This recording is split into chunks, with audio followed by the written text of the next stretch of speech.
ये कहानी एक सच्ची घटना पर आधारित कहानी।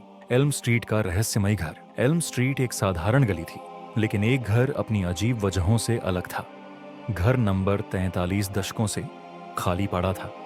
लोग फुसफुसाते थे कि वहां अजीब घटनाएं होती हैं, जैसे रहस्यमयी रोशनी, अदृश्य आवाजें और अनजान परछाइयां। लेकिन इस घर का दुखद इतिहास ही लोगों को सबसे ज्यादा डराता था। कई साल पहले डिक्सन परिवार इस घर में रहने आया। पड़ोसियों के अनुसार अजीब घटनाएं तुरंत शुरू हो गईं। सामान अपने आप हिलने लगता और अजीब समय पर रोने की आवाजें आती। परिवार की सबसे छोटी बेटी एमिली कहने लगी कि उसने अपने कमरे में एक दोस्त बनाया है जो सफेद कपड़ों में एक पीली महिला थी। कुछ हफ्तों बाद त्रासदी हुई। एमिली अपने बिस्तर पर मृत पाई गई, बिना किसी स्पष्ट कारण के। डिक्सन परिवार जल्दी ही वह घर छोड़कर चला गया और कभी वापस नहीं आया। जब 2023 में रवि और प्रिया कपूर ने इस संपत्ति को खरीदने का फैसला किया, तो वे इसके डरावने इतिहास के बारे में अच्छी तरह जानते थे। भूत बिल नहीं भरते। रवि ने मजाक किया जब दोस्तों ने उन्हें चेतावनी दी। ये दंपति अपने किशोर बेटे आर्यन के साथ वहां रहने चले गए, ये सोचते हुए कि वे इस घर को अपने सपनों का घर बना लेंगे। शुरू के कुछ हफ्तों तक सब कुछ सामान्य रहा। उन्होंने दीवारों को पेंट किया, बढ़ी हुई घास को काटा और एक छोटी सी गृह प्रवेश पार्टी भी की। लेकिन फिर घटनाएं शुरू हो गईं। एक शाम प्रिया रसोई में अकेली खाना बना रही थी जब उसने ठंडी हवा का झोंका महसूस किया। उसने पलटकर देखा, यह सोचकर कि रवि या आर्यन होंगे, लेकिन वहां कोई नहीं था। कुछ ही पलों बाद ओवरहेड लाइट्स टिमटिमाने लगीं और रसोई अंधेरे में डूब गई। जब रवि घर लौटा तो उसने इन घटनाओं को मामूली वायरिंग समस्या कहकर टाल दिया। एक हफ्ते बाद आर्यन डर के मारे अपने माता पिता के कमरे में दौड़ता हुआ आया। उसने दावा किया कि उसने अपने बिस्तर के पास एक औरत को खड़ा देखा। वह पीली थी और रो रही थी। उसने कांपते हुए कहा। प्रिया का चेहरा सफेद हो गया। आर्यन का वर्णन एमिली की दोस्त से मेल खा रहा था जो पुरानी कहानियों में थी। जब सच्चाई का पता लगाने के लिए रवि ने घर के इतिहास की जांच की, उसने पाया कि डिक्सन परिवार से पहले यह घर एक अकेली औरत क्लारा एडवर्ड्स का था। कहा जाता है कि क्लारा बहुत परेशान रहती थी और अपने बच्चे की मौत का शोक मना रही थी।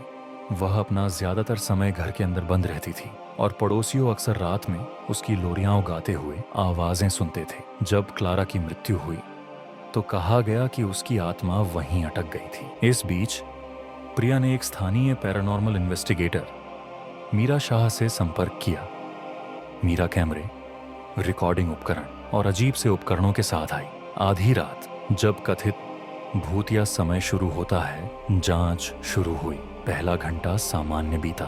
मीरा ने हर कमरे में कैमरे लगाए और विद्युत चुंबकीय क्षेत्र का पता लगाने वाले उपकरण का इस्तेमाल किया। जैसे ही समूह ने राहत महसूस की, ऊपर से जोर का धमाका सुनाई दिया।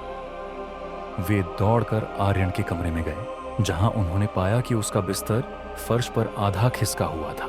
मीरा ने EVP, electronic voice phenomenon, session करने का फैसला किया। उसने जोर से सवाल पूछे, तुम कौन हो?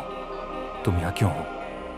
कुछ पल के लिए चारों ओर खामोशी छाई रही। फिर रिकॉर्डर से एक धीमी फुसफुसाहट आई, मदद करो।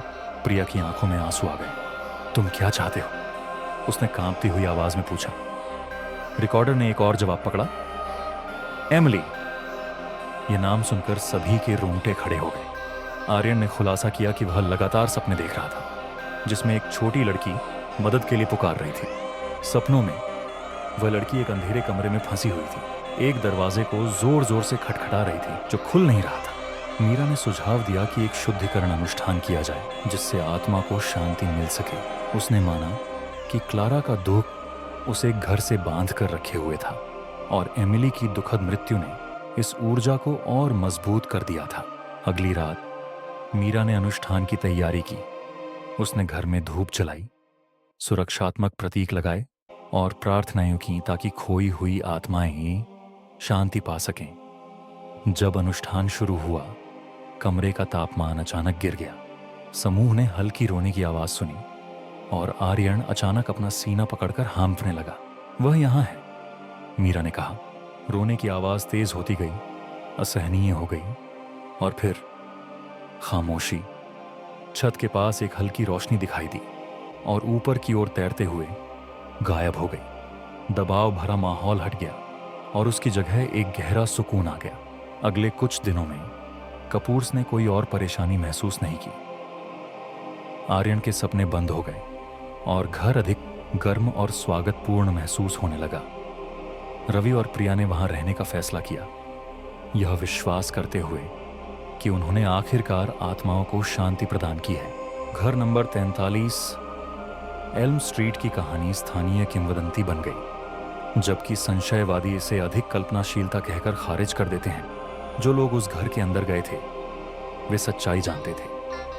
क्लारा का दुख दशकों तक बना रहा, लेकिन दयालुता और साहस से कपूर्स ने उसे वह शांति दी जिसकी उसे सख्त जरूरत थी।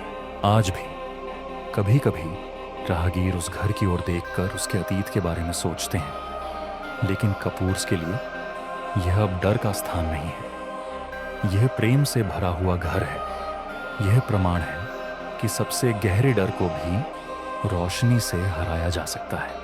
Thanks for watching the video. Please like and subscribe to our channel. Press the bell icon to stay connected with us for more videos and updates. कहानी अच्छी लगी हो तो कृपया चैनल को लाइक और सब्सक्राइब करें।